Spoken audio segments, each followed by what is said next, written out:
नमस्कार, स्वागत है आपका हेलो किसान में। आपके साथ मैं हूं अंजू सिंह। तो हेलो किसान आपका मनपसंद कार्यक्रम, जहां सीधे हम किसानों के सवालों के जवाब देते हैं। तो चलिए, शुरुआत हो चुकी है। अपना फोन उठाएं और हमारा नंबर मिलाएं। आज का विषय क्या है, सबसे पहले वो जान लें। तो आज का विषय पशुओं में नस्ल सुधार और पशु बीमा योजना। पशुओं में नस्ल सुधार और पशु बीमा योजना, ये आज के हमारे दो विषय हैं। बहुत ही महत्वपूर्ण विषय हैं, क्योंकि पशुओं में सुधार की, नस्ल सुधार की लगातार बात कही जा रही है, ताकि किसानों को अच्छा उत्पादन मिल सके और उनकी आय में वृद्धि हो। और साथ ही साथ अगर हम बीमा की बात करें तो किसानों को वो खतरे से बचाता है। तो इसमें कौन कौन से मुख्य बिंदु हैं, किसान कैसे इसका लाभ उठा सकते हैं, पशुपालन को कैसे नई दिशाएं दे सकते हैं, इन सभी बातों पर हम चर्चा करेंगे, आपके सवाल लेंगे। विशेष हमारे साथ स्टूडियो में मौजूद है। आगे बढ़ने से पहले आप नंबर देख लेते हैं, टोल फ्री नंबर जिन पर आप हमें कॉल कर सकते हैं, अपने प्रश्न जिन पर कॉल करके हम तक पहुंचा सकते हैं। तो हमारे दो टोल फ्री नंबर है, 1800-113-060। दूसरा नंबर नोट कर ले, 1800-113-061। तो अगले 1 घंटे तक ये नंबर आपके लिए उपलब्ध है। बस आपको करना ये है कि अपना फ़ोन उठाएं, हमें हमारे नंबर पर कॉल करें और अपने प्रश्न हम तक पहुंचाएं। विषय हमने आपको बता ही दिया है। और क्योंकि आज हम खास तौर पर पशुओं से जुड़े हुए विषय रखते हैं और योजनाओं के बारे में भी हम समय समय पर बताते रहते हैं। तो सबसे पहले जो हमारे मेहमान हैं उनसे अब आपकी मुलाकात करवा देते हैं हम। डॉक्टर KPS तोमर जी हमारे साथ मौजूद हैं, जो कि मुख्य पशु चिकित्सक हैं NDRI यानी राष्ट्रीय डेयरी अनुसंधान संस्थान करनाल में। बहुत बहुत स्वागत है डॉक्टर तोमर आपका। और हमारे दूसरे मेहमान हैं ईश मुंजाल जी, जो कि मुख्य क्षेत्रीय प्रबंधक हैं एक सरकारी बीमा कंपनी में। आपका ही बहुत बहुत स्वागत है। और आप हमें जो पशुओं के लिए बीमा योजनाएं हैं उनके बारे में बताएंगे, किसान कैसे इसका लाभ उठा सकते हैं, इसके बारे में जानकारी देंगे। तो बस करना आपको यह है कि हमें फ़ोन करें। और चलिए, अब शुरुआत हो चुकी है, आपकी कॉल्स का हमें इंतजार रहेगा। डॉक्टर तोमर, सबसे पहले ये बताएं कि जो आज का हमारा विषय है कि पशुओं में नस्ल सुधार, इसकी हमें ज़रूरत क्यों महसूस हो रही है और ये क्यों ज़रूरी है आज के दौर में? देखो किसान भाइयों, मैं आपको थोड़ा इसके बारे में थोड़ा बता देता हूं कि पशु में नस्ल सुधार कार्यक्रम ये पहले से चला हुआ है और नस्लों का सुधारना हमारे लिए, किसान भाइयों के लिए अति आवश्यक है। जी जी। जैसे मैं आपको थोड़ा सा ज्ञान दे दूं, ये हमारे भारतवर्ष में गायों की संख्या जो है ना 19 करोड़ है और भैंसों की संख्या 11 करोड़ के आसपास है। जी जी। तो इसमें दूध जो उत्पादन होता है गाय और भैंसों के द्वारा किया जाता है, जिसमें से 49% दूध का उत्पादन गायों के द्वारा किया जाता है। और इस 49% दूध में से 40% संकर नस्ल की गायों के द्वारा दूध का उत्पादन किया जाता है। और बाकी हमारी देसी नस्ल की गायें हैं जो 39 किस्म की होती है हमारे भारतवर्ष में। हर स्टेट में, हर राज्य में अलग अलग तरह की देसी गायें पाई जाती है। तो इसलिए 49% दूध का उत्पादन गायों के द्वारा होता है और 51% जो है ना भैंसों के द्वारा दूध का उत्पादन किया जाता है। जी जी जी। तो और गाय का जो एवरेज है, देसी गायों का जो औसतन है दूध का उत्पादन, वो 3 से 4 लीटर प्रतिदिन है। अच्छा, तो इसे बढ़ाया जा सकता है, इसको बढ़ाया जा सकता है हम इस कार्यक्रम के द्वारा, नस्ल सुधार की बात कर रहे हैं। तो चलिए और विस्तार से बात करेंगे। आगे बढ़े उससे पहले ये रिपोर्ट देख लेते हैं।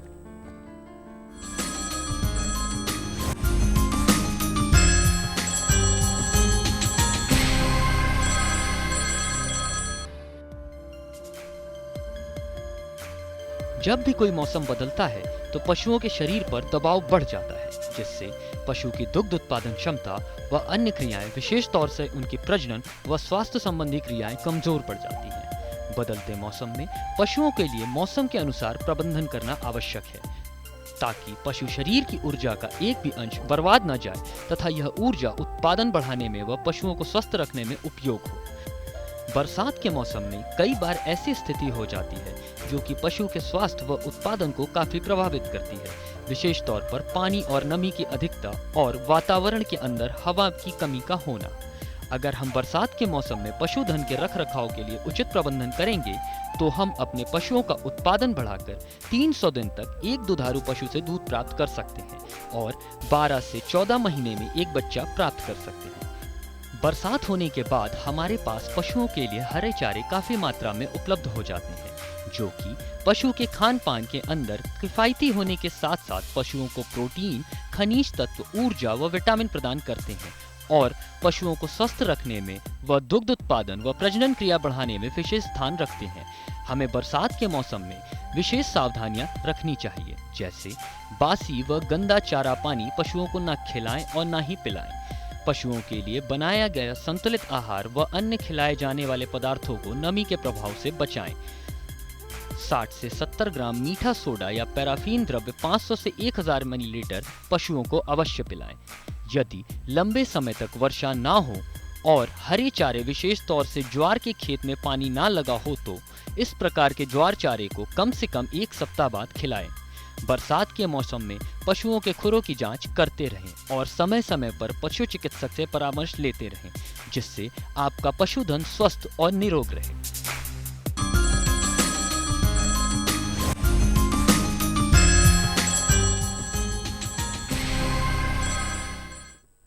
तो हम बात करें पशु में नस्ल सुधार प्रबंधन की, और आपको बता दें कि अलग अलग नस्लों के जो पशु होते हैं उन्हें अलग अलग तरह के प्रबंधन की भी ज़रूरत होती है। और जैसा कि हमने अभी रिपोर्ट में भी बताया कि मौसम बदल रहा है और मौसम बदलने के साथ ही पशुओं को भी विशेष देखरेख की ज़रूरत होती है। मानसून आ चुका है और ऐसे में आप नस्लों के हिसाब से और अलग अलग पशुओं के हिसाब से किस तरीके से प्रबंधन करें ये भी जानना बहुत ज़रूरी हो जाता है। तो इससे जुड़े हुए भी हम आपके प्रश्न कार्यक्रम में शामिल करेंगे। और जैसा कि आज का हमारा दूसरा विषय है पशुओं के बीमा के बारे में हम बात करेंगे, बीमा योजनाओं के बारे में। तो हमारे साथ मुंजाल जी हैं। मुंजाल जी, आपसे जानना चाहेंगे कि ये जो बीमा की हम बात कर रहे हैं पशु बीमा की, इससे किस तरह का लाभ हमारे किसानों को हो सकता है? जी, पशुधन जैसे कहा गया है, इसका नाम ही दर्शाया गया है। स्पेशली जो छोटा किसान है जो कि 2-3 गायें या भैंस रखता है, उसके लिए तो ये बहुत ही ज़रूरी है जी। क्योंकि उसकी आजीविका का एक साधन है वो। तो इन केस उसकी मृत्यु हो जाती है तो उसका जो इनकम है उसमें डायरेक्टली इफ़ेक्ट होता है इसका। तो इसलिए पशुधन बीमा बहुत ज़रूरी चीज़ है उनके लिए।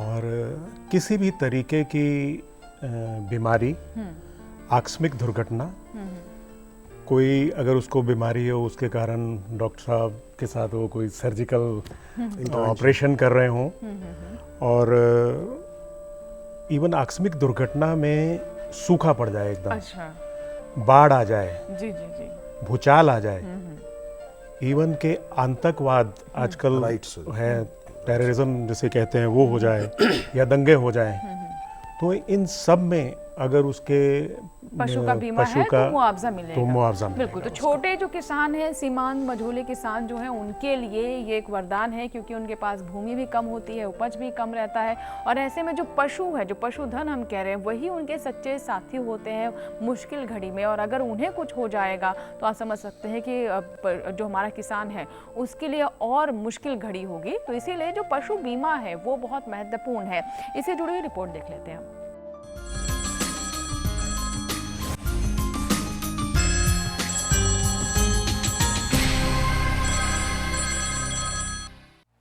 बरसात का मौसम आते ही पशुओं में अनेक प्रकार की बीमारी होने का खतरा बढ़ जाता है। इन बीमारियों से दुधारू पशुओं में दूध की कमी के साथ साथ उनकी सेहत पर भी असर पड़ता है। समय है मानसून का। इस मौसम में पशुओं को टीकाकरण भी किया जाता है, जिससे पशुओं में बीमारी लगने का खतरा कम हो जाता है। पशुओं को जानलेवा संक्रामक बीमारियों जैसे गला घोटू, मुंह पका, FMD से बचाव हेतु बरसात से पूर्व टीके अवश्य लगवाएं। अपने पशुओं से अच्छा उत्पादन पाने के लिए पशुशाला के आसपास गंदगी इकट्ठा ना होने दें। पशुशाला की साफ सफाई पर विशेष ध्यान दें। संतुलित आहार, चारा, दाना, मिनरल आदि दें, तभी आप अपने पशु से भरपूर उत्पादन प्राप्त कर सकते हैं। बात करें पशु बीमा योजना की, तो भारत सरकार द्वारा ये योजना चलाई जा रही है। इस योजना के माध्यम से किसान अपने पशुओं को नुकसान होने से बचा सकते हैं। इस योजना में 80% सरकार और 20% किसान को देना होगा।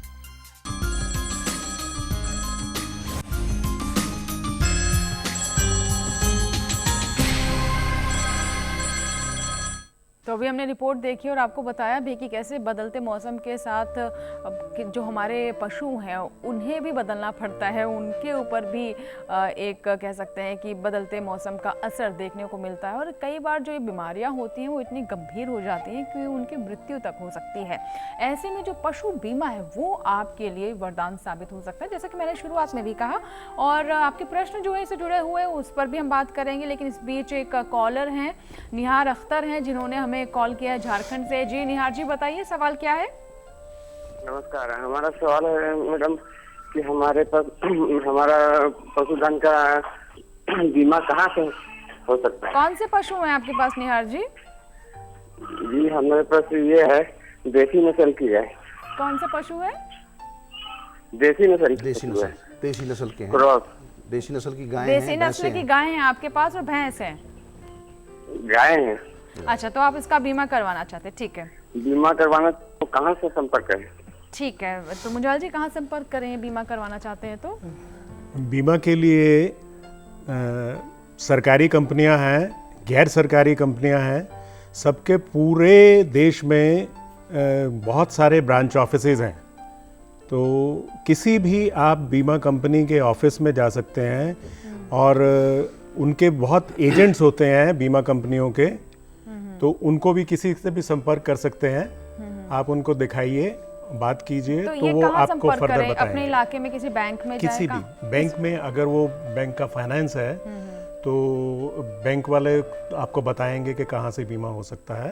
उसके लिए तो कोई ज़्यादा नहीं है मेरे ख्याल। जो ये कहना चाह रहे हैं तो इनका शायद बैंक से फाइनेंस नहीं है, तो ये अपने आप वो उसका बीमा करवाना चाह रहे हैं। तो कहीं भी किसी भी बीमा कंपनी के ऑफिस में किसी भी एजेंट से आप बात करिए, बाकी सारी जानकारी वो आपको दे देगा। बड़ा सिंपल सिस्टम रहता है, जहाँ पर से संबंध कोई प्रॉब्लम नहीं है। तो वहाँ पर जो है ना उससे कांटेक्ट करें बीमा कंपनी से, और बीमा कंपनी से कांटेक्ट करके वहाँ से वेटरनरी डॉक्टर जो पशु चिकित्सा अधिकारी होता है, आप उनसे भी किसान भाई संपर्क करें। वो पूरा प्रोसीजर जो भी है, हेल्थ सर्टिफिकेट देना है, उसको टैग करना है, पूरा सिस्टम जो है ना उनको बता देंगे। हर एक जिले में रहते ही हर जिले में वेटरनरी ऑफिसर रहते हैं। बड़ा सिंपल सा सिस्टम ब्लॉक है लेवल पे वेटरनरी ऑफिसर है। बड़ा सिंपल सा सिस्टम है इसका।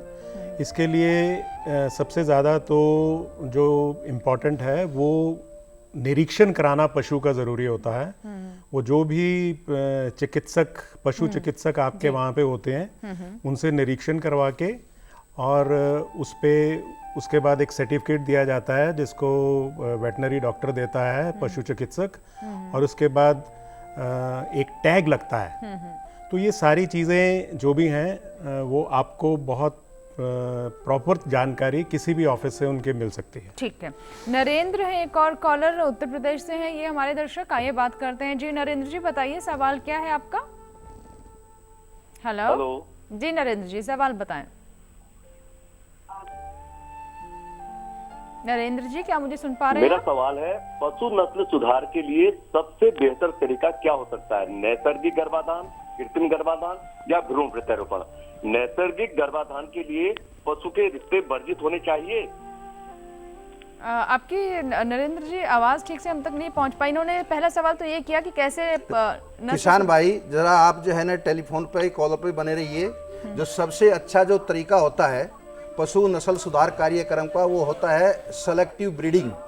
सेलेक्टिव ब्रीडिंग के द्वारा ग्रेडिंग अप किया जाता है। मान लिया आपके पास कोई देसी नस्ल की गाय है और वो 5 लीटर दूध दे रही है, तो उसके नस्ल सुधार कार्यक्रम के अंतर्गत आप जो है ना, जैसे साहिवाल नस्ल की गाय है तो साहिवाल नस्ल के सांड का सीमन आप जो है ना उसका उपयोग करेंगे, प्योर बुल का सीमन यूज करेंगे, और 5 लीटर की जगह उस गाय के जो सांड है उसकी माँ ने कम से कम 15 से 20 लीटर दूध दिया हो, तो इस तरह उसका सीमन उस गाय के अंदर जो है ना इंसेमिनेट कराएंगे और उससे जो बच्चा पैदा होगा वो बहुत ही अच्छा होगा और उसका दूध भी काफी अच्छा होगा। जी, तो ये कुछ और ऑप्शंस भी बता रहे थे विकल्प की, क्या ये बेहतर रहता है या फिर वो? सबसे अच्छा हमारे जो देश में है सेलेक्टिव ब्रीडिंग ही सबसे अच्छा है, क्योंकि इसमें क्या होता है कि अलग अलग जगह से हम जो है ना अलग अलग सेंटर, हमारे गवर्नमेंट के भी प्राइवेट सीमन बैंक खुले हुए हैं, अच्छे अच्छे वहाँ पर बुल रखे हुए हैं,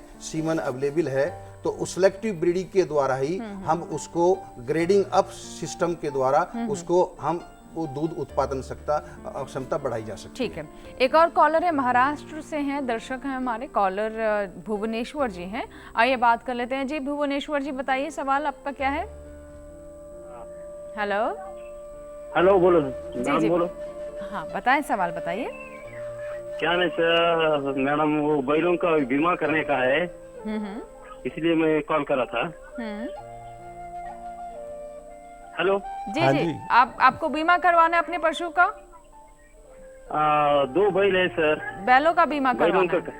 हाँ बैलों का बीमा करने का। जी जी, मुंजाल जी बैलों का बीमा करवाना चाहते हैं। हाँ जी भुवनेश्वर जी, आपने अभी पहले कभी बीमा करवाया बीमा आपने? करवाया है नहीं कि सर। पहली बार करवाना चाह रहे हैं? हाँ। पहली बार। तो जैसा कि मैंने पहले बताया भुवनेश्वर जी कि किसी भी इंश्योरेंस कंपनी के, चाहे वो सरकारी हो चाहे वो गैर सरकारी हो, आप उनसे कांटेक्ट कर सकते हैं। बड़ा सिंपल सा एक प्रोसीजर रहता है, वो आपको बाकी वो सारा बता देंगे। प्रोसीजर वही है कि एक एग्जामिनेशन रहता है जो आपका पशु का बीमा है, और उसकी एक आइडेंटिफिकेशन रहती है। बीमा पहले इसलिए उसको कराया जाता है, इंस्पेक्शन उसका, कि ये देखना होता है कि पशु बीमार तो नहीं है। जी जी जी। अगर पशु बीमार नहीं है तो उसका बीमा बिल्कुल हो जाता है, और उसके बाद जो पशु चिकित्सक हैं वो उसका एक सर्टिफिकेट लगता है। उसके बाद बीमा कंपनी आपको एक टैग लगाती है उसकी आइडेंटिफिकेशन के लिए। जी। तो बड़ा थोड़ा सा उसमें प्रीमियम रहता है। अगर आप अपने लेवल पे करवा रहे हैं तो जनरली हर एक कंपनियों का थोड़ा सा डिफरेंस रह सकता है, लेकिन ऑन एन एवरेज 4%, 100 के पीछे 4 रुपए के हिसाब होता है। रहता है। और जो उसकी पशु की सम इंश्योर्ड जो कहते हैं कि कितने का वो पशु का बीमा हो सकता है, वो जो पशु का बीमा है वो आप निर्धारित करते हैं। ये मार्केट में आप बताते हैं कि कितना का लिया, और जो पशु चिकित्सक होता है वो आपको बताता है कि इसकी वैल्यू कितनी है। जी जी जी। तो उसके अकॉर्डिंगली उसका पशु का बीमा का राशि तय की जाती है, और उसी के हिसाब से प्रीमियम उसी के होता हिसाब है। से ठीक है, और इसी के साथ ही हमारे लिए भी वक्त हो गया एक छोटे से ब्रेक का। लेकिन अगर आपके कुछ प्रश्न है तो आप हमारे साथ बने रहें, टेलीविजन छोड़कर ना जाएं, क्योंकि इस छोटे से ब्रेक के बाद फिर हाजिर होंगे। हेलो किसान में आज के जो विषय है इस पर चर्चा भी करेंगे, आपके सवालों के जवाब भी देंगे। बने रहें हमारे साथ।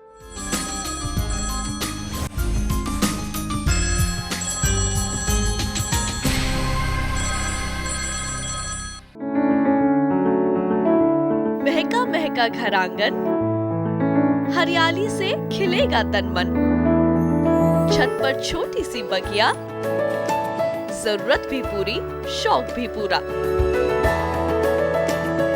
देखिए छत पर बागवानी, शनिवार सुबह 9 बजे।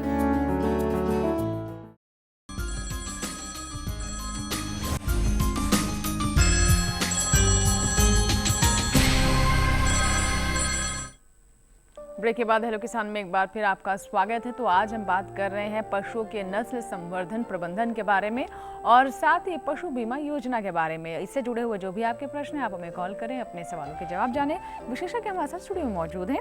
रवि जी एक दर्शक जिन्होंने गुजरात से हमें फोन लगाया है। आइए बात करते हैं रवि से। हेलो हेलो रवि जी, क्या मुझे सुन पा रहे हैं आप? हेलो। हाँ रवि बात कर रहा मैम। हाँ जी रवि जी, सवाल बताइए। हाँ मैं सुन पा रहा मैडम। जी सवाल बताएं। हेलो। हाँ मेरा सवाल ये है मैडम, मैं डेयरी फार्म खोलना चाह रहा हूँ। तो उसके अंदर में जो पशु जो मैं रखना चाह रहा हूँ, गाय अलग अलग किस्म का, उसमें ज्यादा मुझे गाय जो है दूध दे, ऐसा कुछ नस्ल के बारे में मुझे जानना था। उसके जी बारे में गुजरात से बात कर रहे हैं आप? डॉक्टर जी, तो मैडम। कुछ पूछना चाहते हैं आप इनसे? मुझे डेयरी फार्म खोलना चाहते हैं ये, तो कौन कौन सी उसके अंदर मैं- नस्लों? हाँ जी जी रवि जी, क्या मुझे सुन पा रहे हैं आप? चलिए शायद आवाज नहीं जा पा रही। डेयरी फार्म खोलना चाहते हैं, कौन कौन सी नस्लों की गाय रखें? ये गुजरात से हैं।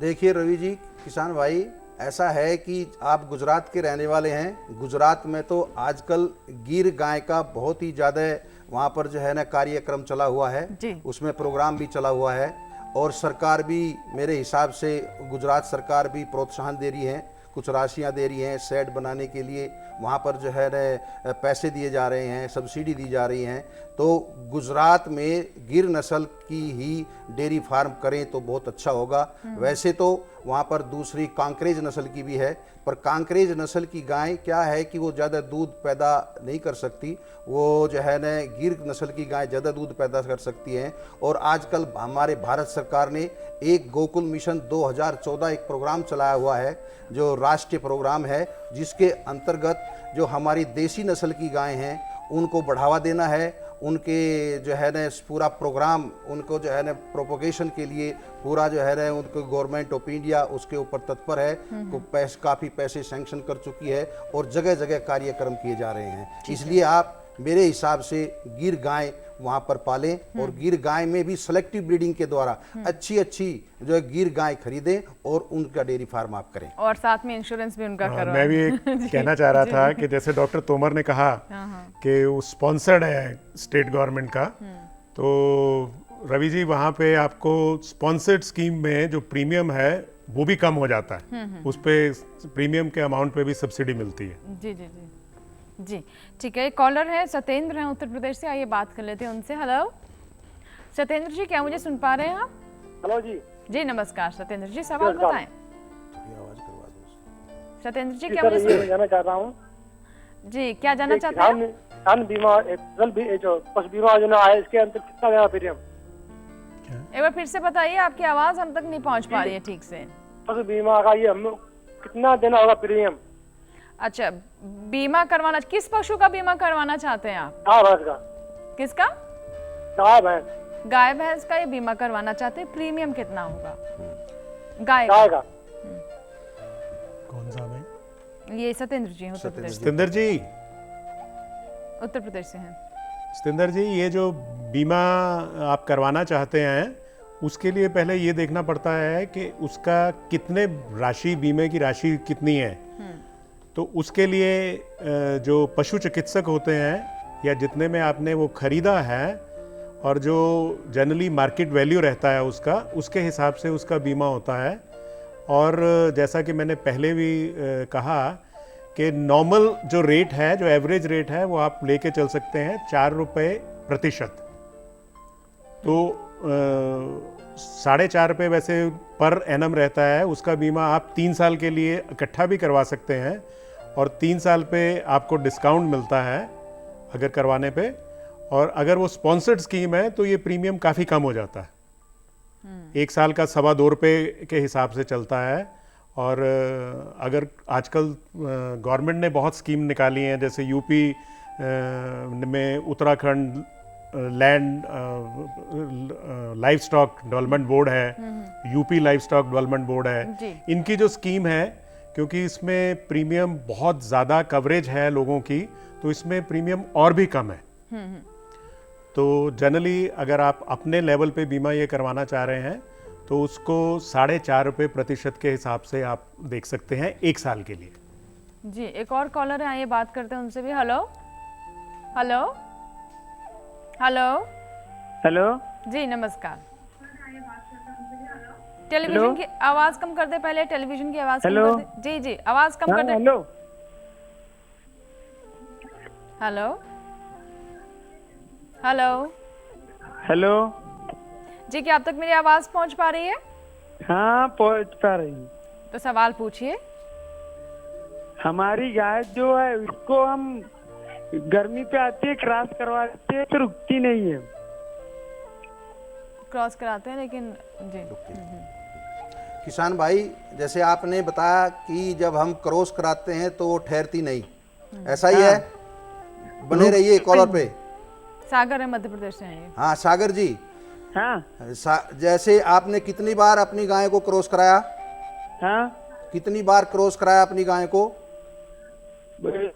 6-7 बार। 6-7 बार कराया।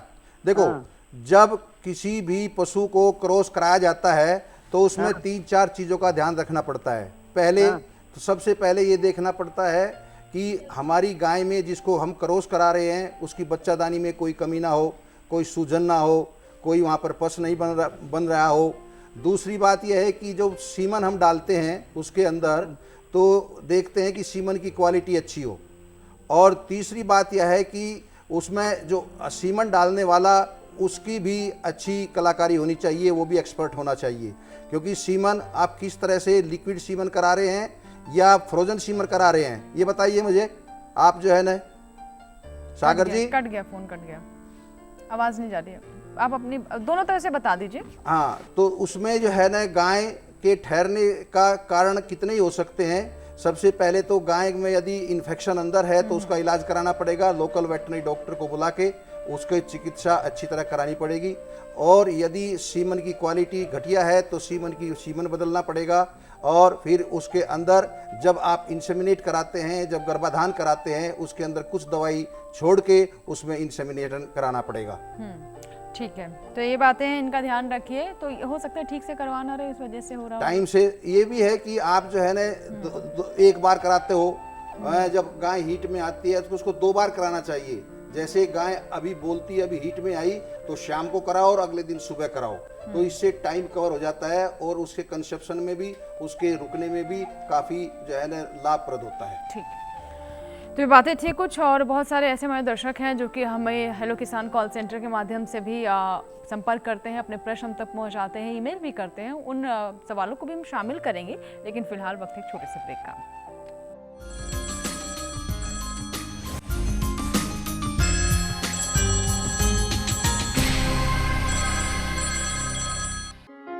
कौन कौन सी हैं सरकारी योजनाएं?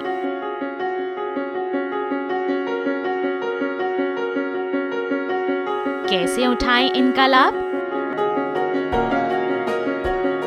जानिए अपने गांव का हाल। देखिए चौपाल चर्चा, सोमवार से शुक्रवार सुबह 9 बजे।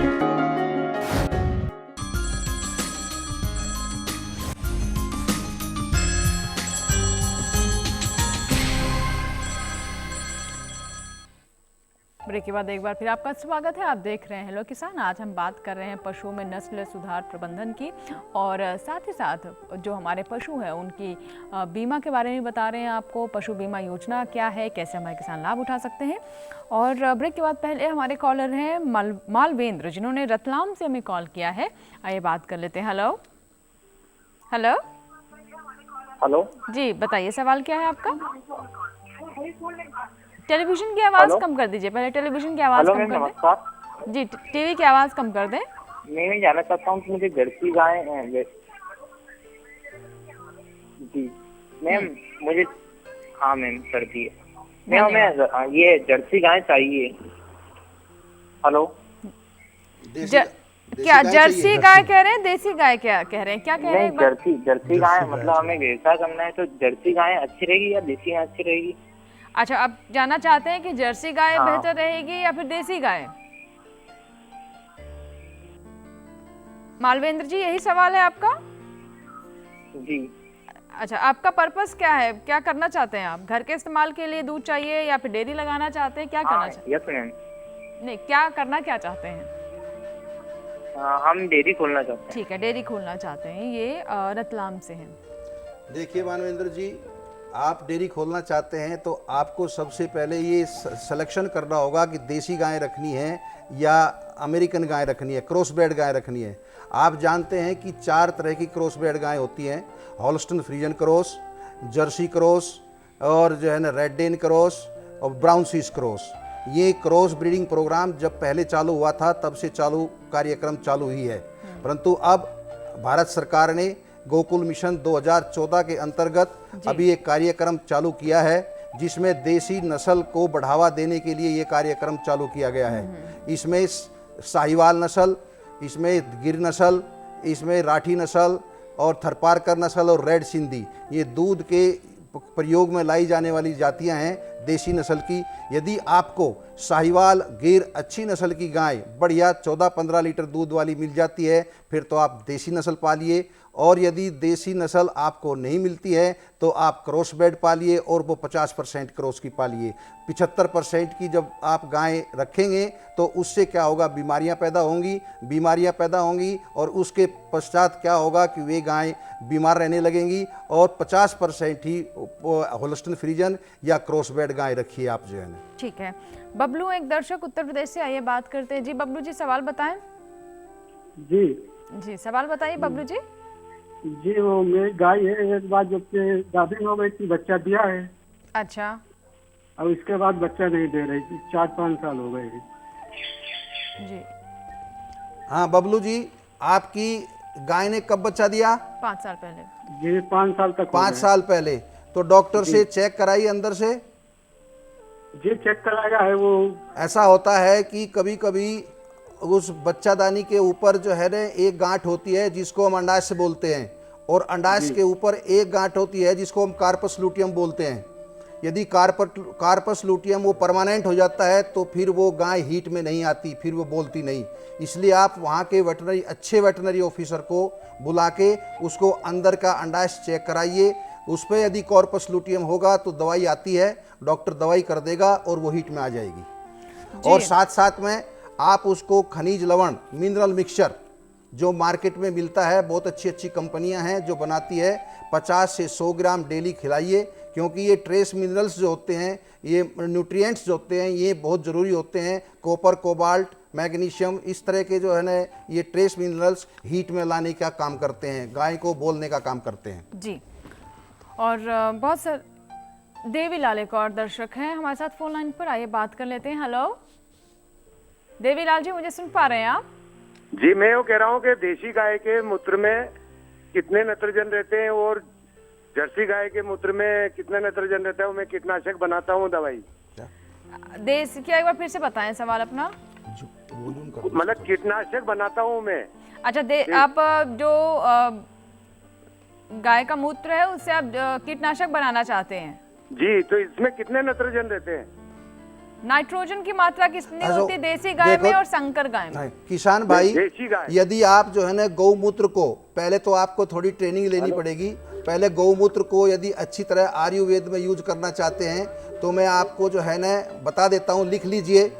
हिसार में एक जो है ना लाडवा गौशाला है, हिसार में लाडवा गौशाला, आप उसकी विजिट करिए। वहाँ पर आयुर्वेदिक डिस्पेंसरी और देसी गाय के मूत्र से कितनी कीटनाशक बनाना चाहते हैं अपने खेतों के लिए, वहाँ पर भी बनाई जाती है। आप वहाँ ट्रेनिंग लीजिए, उसमें जो है ना ट्रेनिंग लेके और उसको जो उपयोगिता वहाँ पर आपको मिलेगी, वहाँ से आपको सारा पता लग जाएगा। ये दरअसल जानना ये चाह रहे थे कि देसी गाय के मूत्र से ये कीटनाशक बनाए या फिर संकर गाय से बेहतर क्या रहेगा? नहीं, कीटनाशक यदि बनानी है तो आप देसी गाय के मूत्र से बनाइए। उसमें जो है ना कीटनाशक में इसमें क्या करते हैं कि मूत्र को 20 दिन तक जमीन में गाड़ देते हैं। एक उसमें जो है ना मिट्टी का बर्तन होता है, उसमें मूत्र लेते हैं और उसमें धतूरा, नीम, इस तरह के कुछ 5-4 आइटम हैं, हम उसको मिलाते हैं और 20-21 दिन के बाद हम उसको फिर खोलते हैं। और खोलने के बाद फिर उसको फिल्टर कर लेते हैं और फिर 14 लीटर पानी में 1 लीटर वो मूत्र उसमें मिला के फिर स्प्रे करते हैं। दैट इज ऑर्गेनिक स्प्रे, और वो सबसे अच्छा स्प्रे है। हमारे गुजरात में जितने भी बाग हैं सब पे गौमूत्र का स्प्रे किया जाता है। तो इसलिए जो है ना आप भी उस पद्धति को अपनाइए और उस ऑर्गेनिक जो इंसेक्टिसाइड को आप यूज करिए, वो बहुत अच्छा रहेगा। जी बिल्कुल, इससे लागत भी घटेगी और पर्यावरण के लिए भी अच्छा रहेगा, जैसे कि आपने बताया कि ऑर्गेनिक है बिल्कुल ये। तो अब बहुत सारे ऐसे दर्शक हैं हमारे जो हमें ईमेल और हमारे हेलो किसान कॉल सेंटर जो है उसके माध्यम से संपर्क करते हैं। कृपाल दास हैं एक दर्शक, बिहार के हैं ये कहते हैं कि पशु बीमा कराने के बाद यदि किसी कारणवश पशु की मृत्यु हो जाती है तो मुआवजे के लिए सबसे पहले किसे सूचित करें, कैसे मुआवजा इन्हें सही समय पर मिल सकता है? मुंजाल जी। इसके लिए सबसे पहले जहाँ से इंश्योरेंस आपने करवाई है, जिस ब्रांच से आपने इंश्योरेंस करवाई है, या अगर किसी बीमाकर्ता के एजेंट से किसी से करवाई है, तो उसको देना बीमे की के डेथ हो गई है सबसे ज़्यादा बेहतर रहता है। अगर आपकी स्पॉन्सर्ड स्कीम के अंडर है तो बैंक से फाइनेंस्ड है तो वहाँ पे भी आपको इन्फॉर्म करना चाहिए। सबसे पहले सूचित कर सकते हैं आप जहाँ से, जिस कंपनी से जहाँ से आपको पॉलिसी मिली है, उस बीमा कंपनी का नाम वहाँ पे लिखा होगा, उनको इन्फॉर्म करना सबसे ज़्यादा ज़रूरी है पहले। तो उसके साथ दूसरे बैंक को जहाँ से आपने फाइनेंस करवाया है उससे भी इन्फॉर्म कर सकते हैं आप जी। और इसका जो क्लेम प्रोसीजर है वो भी बता दें। वो भी बहुत सिंपल रहता है। एक मृत्यु प्रमाण पत्र रहता है जो कि पशु चिकित्सक देता है। तो बीमा कंपनी जब आप उनको इन्फॉर्म करेंगे तो आपको एक वो क्लेम फॉर्म देगी। वो क्लेम फॉर्म भरना है, जो मृत्यु प्रमाण पत्र जो पशु चिकित्सक दे रहा है वो करना है, और तीसरा पोस्टमार्टम रिपोर्ट रहती है जिसे शव परीक्षा प्रतिवेदन कहते हैं, वो चाहिए होता है। वो वेटनरी डॉक्टर जो है, जो पशु चिकित्सक है, वो अपने आप कर देगा।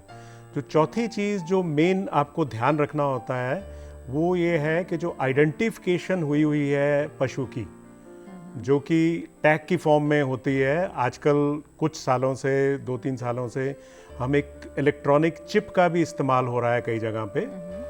तो इलेक्ट्रॉनिक चिप के अपने फ़ायदे हैं, वो इस समय मैं अब बहुत ज़्यादा डिटेल में नहीं जाता। तो वो जो टैग है वो साथ में ज़रूर रहना चाहिए। पशु की जो मृतक पशु है उसकी आप तस्वीर भी साथ में खींच सकते हैं। वो काम इंश्योरेंस कंपनी अपने आप कर लेगी बाद में, लेकिन आपको सिर्फ इन्फॉर्म करना है। तो सबसे पहले बेहतर यही रहेगा आपके लिए कि जहाँ से आपका बीमा है वहाँ पे आप इन्फॉर्म करिए, और 24 घंटे से पहले ज़रूर इन्फॉर्म कर दीजिए। ठीक है। तो उमर साहब कुछ आप भी कहना चाहते हैं? किसान कैसे सावधानी बरतें? जी, पशु जब मृत्यु हो जाती है तो उन्हें लगता है कि उन्हें मुआवजा जैसे ही किसान भाई के पशु की मृत्यु हो जाती है तो सबसे पहले वो अपने वेटनरी ऑफिसर को सूचित करे। वहाँ पशु चिकित्सक अधिकारी होता है, क्योंकि उसके पास भी एक कॉपी होती है जो ऑलरेडी उसने सर्टिफिकेट दिया होता है, तो वो उसको सूचित करे।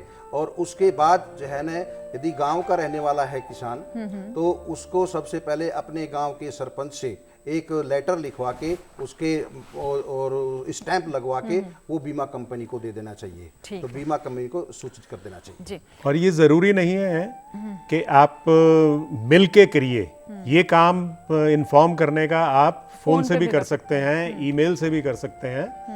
कोई ऐसा नहीं है कि आपको ज़रूर वो जहाँ से आपने करवाया है वहाँ पे आप खुद जाइए, ऐसी बात नहीं है। सभी के फ़ोन नंबर वहाँ पे अवेलेबल रहते हैं। आप फ़ोन पे भी इन्फॉर्म कर देंगे तो उस पर कार्रवाई हो जाएगी। ठीक है। ईमेल से भी इन्फॉर्म कर सकते हैं। तो उमर जी, एक कॉल है, हमारे दर्शक हैं, शैलजा हैं, ये दिल्ली की है हमारे दर्शक। ये कहते हैं पशुओं में आनुवंशिकता के क्या कारण होते हैं एवं क्या इसका उपचार संभव है? देखिए मैडम, ऐसा है कि इसमें इसको इनहेरिटेबिलिटी बोलते हैं, ये जेनेटिक होता है।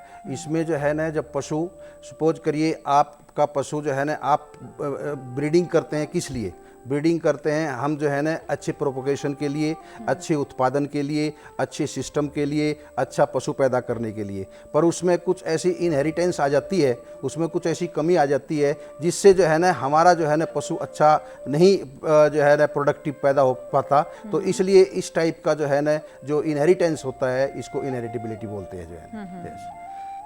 जी, एक और कॉल हमारे दर्शक हैं, कॉल इन्होंने किया है हेलो किसान कॉल सेंटर पर। नरेश कुमार हैं, हिमाचल प्रदेश के हमारे दर्शक। गाय के एक थन में से खारा दूध निकलता है, क्या वजह है और इसके लिए उन्हें क्या करना चाहिए कि ठीक हो जाए? रमेश जी, जैसे आपने बताया कि गाय के थन से खारा दूध निकलता है, तो इसका मतलब उसमें थनैला रोग हो गया है।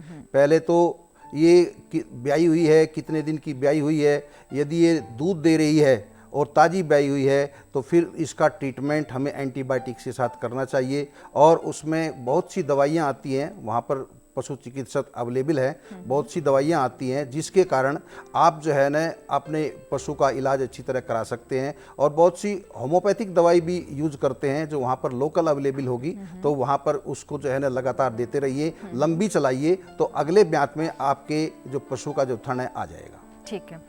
और बहुत सारे हैं, एक आधे और हमारे पास प्रश्न हैं ऐसे, उन पर भी हम जाएंगे, लेकिन फिलहाल वक्त हो गया एक छोटे से ब्रेक का। कहीं मत जाइएगा, अभी भी समय बाकी है। ब्रेक के बाद फिर हाजिर होंगे, आपकी कॉल्स लेंगे, चर्चा को आगे बढ़ाएंगे। देखते रहे हेलो किसान। छोटा सा ब्रेक।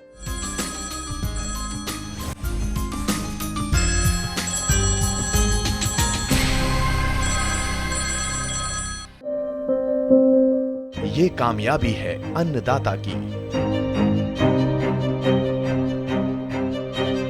एक कहानी है खेत और खलिहानों की। कैसे करें अपने पशुओं की देखभाल,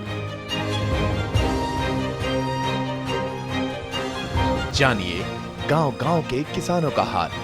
देखिए गांव किसान, सोमवार से शुक्रवार दोपहर 12 बजे।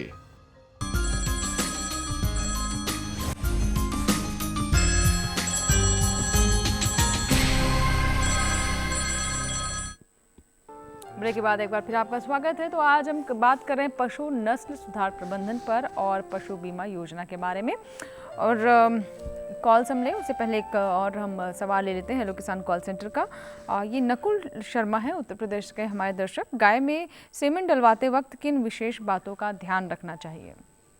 देखो नकुल जी, सबसे पहले तो हमें जो है ना गाय के अंदर जब गाय हीट में आती है तो सीमन डलवाते समय बहुत सी बातों का ध्यान रखना जरूरी है। नंबर 1, पहली बात तो ये है कि हमारी गाय अच्छी तरह हीट में आनी चाहिए। वो स्टैंडिंग हीट मतलब जब डॉक्टर इंसेमिनेट करता है, उसको इंजेक्शन लगाता है तो गाय इधर से उधर नहीं हिलती, उसको हम स्टैंडिंग हीट बोलते हैं। आपकी गाय यदि सुबह हीट में आई है तो शाम को और अगले दिन सुबह 2 टाइम इंसेमिनेशन यानी कि सीमन डलवाना अति आवश्यक है। साथ साथ में उसके सीमन की क्वालिटी भी बहुत ज़रूरी है। तीसरा, अंदर कोई ऐसा इन्फेक्शन गाय की बच्चादानी में ना हो जिससे उसके रुकावट में, उसके कंसेप्शन में, उसकी प्रेगनेंसी में कोई बाधा क्रिएट कर सके। इसलिए जो और थोड़ा जो डॉक्टर है करने वाला है इंसेमिनेशन, वो भी अच्छा होना चाहिए। उसके हाथ में भी कला होनी चाहिए, कहाँ पर सीमन डिपॉजिट कर रहा है, कहाँ पर जो है ना बच्चादानी के किस भाग में सीमन को ले जाता है, किस क्वालिटी का सीमन डाल रहा है। इसलिए आप सभी का ध्यान रखते हुए इन सभी बातों का आप जो है ना अवश्य इन बातों का ध्यान रखें। मनोज एक दर्शक बिहार से, आइए बात कर लेते मनोज जी से। हेलो मनोज जी, मुझे सुन पा रहे हैं आप? हेलो मनोज जी, क्या आप तक मेरी आवाज़ पहुँच पा रही है? मैम नमस्कार जी मनोज जी, सवाल बताएं।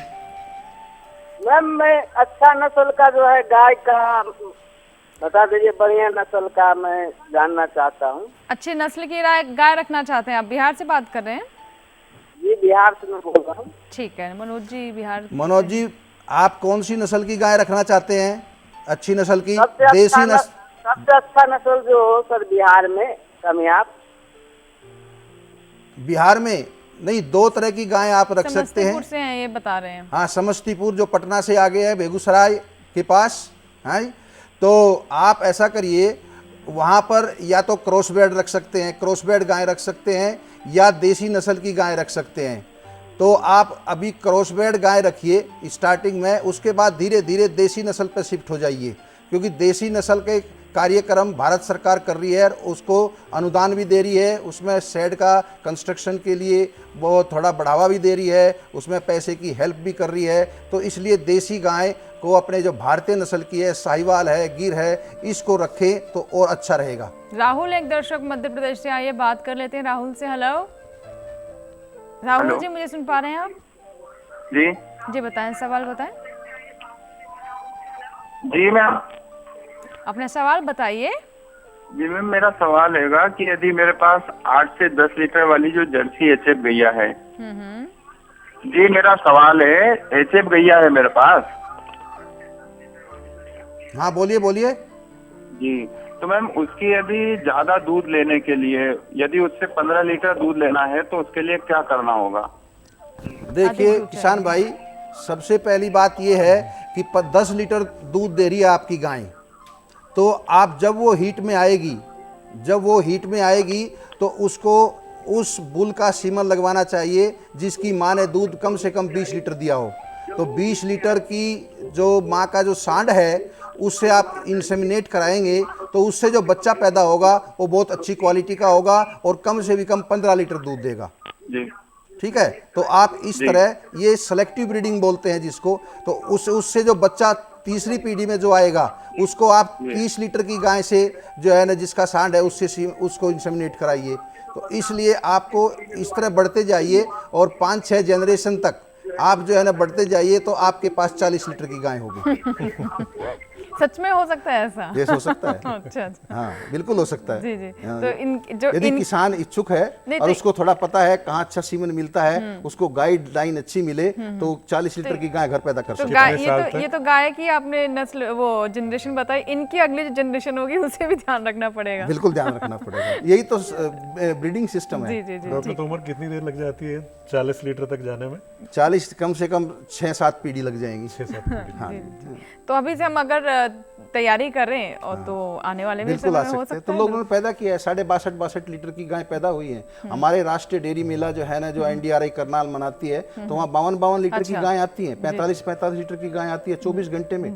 4 बार हम मिल्किंग करते हैं। मुक्तसर मेले में, पंजाब के मेले में 62 लीटर गाय होती हैं ये सब? नहीं, ये अमेरिकन गाय है, क्रॉसब्रेड है। देसी गाय भी 25 लीटर की है। हमारे राष्ट्रीय डेयरी अनुसंधान संस्थान में 25 लीटर दूध दे रही है साहिवाल गाय। हाँ जी, तो ऐसी बात नहीं है। यदि किसी चीज को ठान लिया जाए तो हो सकता है, ऐसी कोई बात नहीं। किशोर है कॉलर, आइए बात कर लेते हैं। हेलो, आंध्र प्रदेश से हैं दर्शक जी। किशोर जी बताइए। हाँ जी, मेरा सवाल ये है कि मेरे पास एक छोटा सा फार्म है जिसमें 50 भैंसी है। हेलो, बोलिए बोलिए। 50 गाय हैं, आगे बताएं। हाँ जी, 50 भैंसी है, उसमें मैं बीमा करवाना चाह रहा हूँ जी, उसके बारे में जानकारी चाहिए थी मुझे। अच्छा, 50 आपने बीमा अभी तक करवाया है कभी? जी नहीं, करवाया नहीं, बीमा करवाया नहीं है। बीमा कराना चाह रहा है जी? अभी बीमा करवाया नहीं मैं। अभी करवाया है? करवा अभी तक लिया नहीं है। करवाया। 50 भैंसे हैं, करवाना है मुझे। करवाया नहीं, करवाना चाहते हैं जी। तो अभी तक तो आपको मेरे हिसाब से बीमा जरूर करवाना चाहिए था। आपके लिए तो बहुत जरूरी है। 50 गाय हैं, तो अब कोई ऐसी बीमारियां हो सकती हैं। भैंस है इनके पास, भैंस है, भैंसे हैं, तो कोई ऐसी बीमारी हो सकती है कि जो कि बहुत जल्दी फैल सकती है। तो आपको बीमा कराना बहुत अनिवार्य है। तो बहुत इसमें, जैसे कि मैंने बताया कि कम पैसे लगते हैं। आप किसी भी नज़दीक के किसी भी बीमा कंपनी के, सरकारी और गैर सरकारी बीमा कंपनी के किसी भी ऑफिस में जाइए, आपको सारी जानकारी तुरंत मिल जाएगी। अगर आप कुछ स्पेसिफिकली पूछना चाहते हैं तो वो मुझे बताइए। कुछ विशेष सवाल है किशोर जी आपका? किशोर जी क्या आप हैं हमारे साथ? चलिए फोन कट गया शायद हमारा। कोई वेबसाइट एड्रेस या फिर कोई ईमेल एड्रेस है, अगर कोई सवाल कुछ पूछना चाहता है जो, ताकि वो संपर्क कर सके? कोई वेबसाइट ऑफिस का जी, क्योंकि ये प्रोग्राम ऐसा है कि मैं एक कंपनी का नाम नहीं ले सकता। चलिए ठीक है, कोई बात नहीं।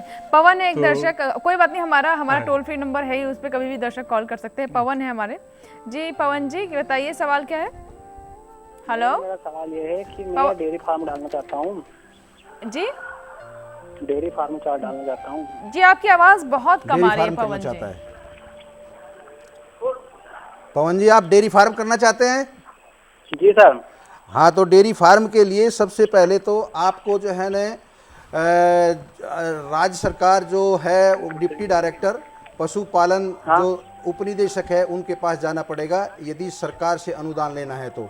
सरकारी मतलब है ना सर, हमें भैंस लेके आना है, तो हम कौन सी नस्ल लेके आए? हमारे यहाँ पे कौन सी अच्छी रहेगी? मतलब नहीं, आपके यहाँ कोई सरकारी स्कीम नहीं है क्या सर? सरकारी स्कीम नहीं है? कोई सरकारी स्कीम नहीं है सर। नहीं है, जानकारी नहीं होगी। कहाँ से बात करें पवन जी आप?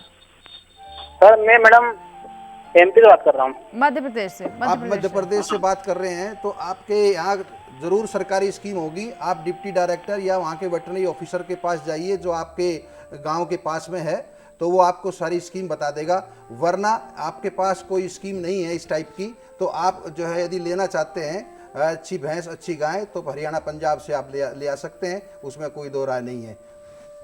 चेतन एक और दर्शक महाराष्ट्र से, आइए बात करते हैं। हेलो चेतन जी, सवाल बताएं। आवाज़ कट गई, फ़ोन कट गया शायद हमारी। चलिए कोई बात नहीं। और ये तो सवाल सारे हो गए हमारे, लेकिन मैं अब जानना चाहूँगी तोमर साहब कि ये तो सवाल हमने बोले किसानों के, लेकिन आप अपनी तरफ से किन बातों का ध्यान बताना चाहेंगे किसानों को कि रखना चाहिए अगर वो नस्ल सुधार की कोशिश कर रहे हैं, संवर्धन की कोशिश कर रहे हैं? किसान भाइयों, जैसे पहले भी बताया और बताते आए हैं हमेशा जो है ना, और हम किसानों को राष्ट्रीय डेयरी अनुसंधान संस्थान में ट्रेनिंग भी देते हैं, पशुओं को कैसे पाला जाता है, पशुओं का नस्ल कैसे सुधारी जाती है, कौन कौन से कार्यक्रम चल रहे हैं। वहाँ हमारे यहाँ ट्रेनिंग प्रोग्राम भी है राष्ट्रीय डेयरी अनुसंधान संस्थान करनाल में। आप टोल फ्री नंबर पे किसान काल पे आप कांटेक्ट कर सकते हैं। उसमें जो है ना 7 दिन का प्रोग्राम भी है, 10 दिन का प्रोग्राम भी है, 5 दिन का प्रोग्राम भी है, 3 दिन का प्रोग्राम भी है। इस तरह अलग अलग प्रोग्राम हैं।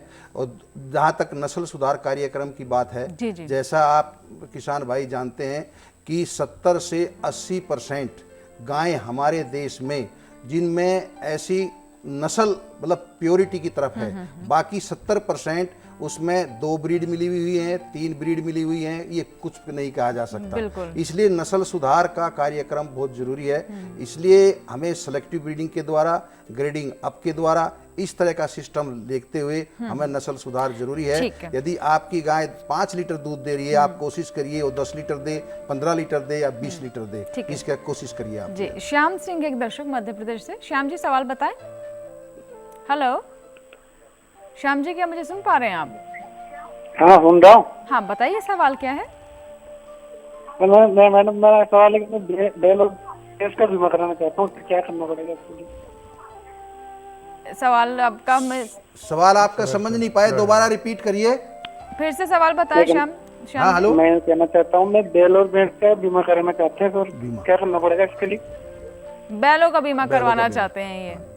बीमा कैसे? आपको कहीं आपने ट्राई किया है बीमा करवाने का? कोई दिक्कत आई है? आपका कोई ऐसा विशेष प्रश्न है तो मैं बता दूं। हेलो श्याम जी, अभी तक आपने संपर्क किया कहीं पर बीमा कराने के लिए?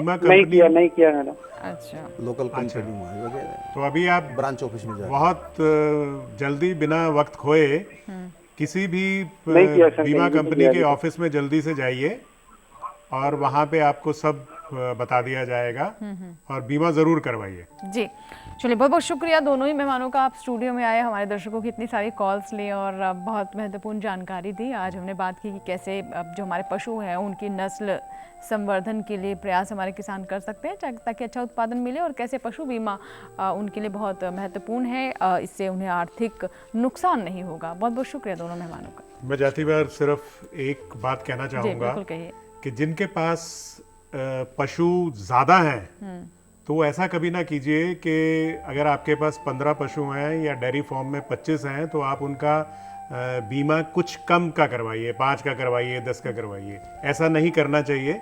जितने पशु आपके पास हैं उन्हीं सभी का बीमा करवाइए जी, ताकि आपको कभी भी क्लेम लेने में परेशानी ना आए। जी, बहुत किसान भाइयों से मैं एक और जी विनती करना चाहता हूँ कि जो भी आपकी गाय और भैंस हीट में आती हैं तो अच्छे सांड से नवी कराएं। नहीं कि ये गांव में जो अपने सांड घूमते रहते हैं जिनका कुछ पता नहीं रहता इसका क्या रिकॉर्ड है, बिल्कुल ना कराएं। अच्छे सांड से नवी कराएं, जब ही नस्ल सुधार हो सकता है। बिल्कुल इसके लिए जी ठीक है, बहुत बहुत धन्यवाद एक बार फिर से आप दोनों मेहमानों का। इसी के साथ ही हेलो किसान में आज फिलहाल इतना ही। कल फिर हाजिर होंगे नए विषय के साथ। कल का विषय जान लें आप। कल का विषय है गोभी की नर्सरी प्रबंधन और बागों में गुट्टी चढ़ाना। तो ये है हमारा कल का विषय। और आगे आपको बता दें कि अगर आप चाहें तो आप हमें ईमेल भी कर सकते हैं। हमारा ईमेल एड्रेस नोट कर लें, hellokisan2015@gmail.com। चाहे तो आप हमें फेसबुक के माध्यम से भी संपर्क कर सकते हैं। करना बस आपको ये है कि फेसबुक पर जाएं, सर्च बॉक्स में आप हिंदी में हेलो किसान टाइप करें, हमारा आईडी खुल जाएगा जिसे फॉलो कर सकते हैं, ऐड कर सकते हैं और अपने प्रश्न वॉल पर साझा कर सकते हैं। अंत में आपको हेलो किसान कॉल सेंटर नंबर बता देते हैं। जी हाँ, ये जो नंबर है ये सोमवार से शनिवार सुबह 6 से रात 10 बजे तक आपके लिए उपलब्ध है। इस कार्यक्रम के बाद भी आप इस पर कॉल कर सकते हैं 1800-113060। इस नंबर पर कॉल करें, अपने प्रश्न रिकॉर्ड करें और उन सवालों को हम कार्यक्रम में शामिल करेंगे। फिलहाल दीजिए इजाजत, लेकिन आप बने रहें दूरदर्शन किसान के साथ। नमस्कार।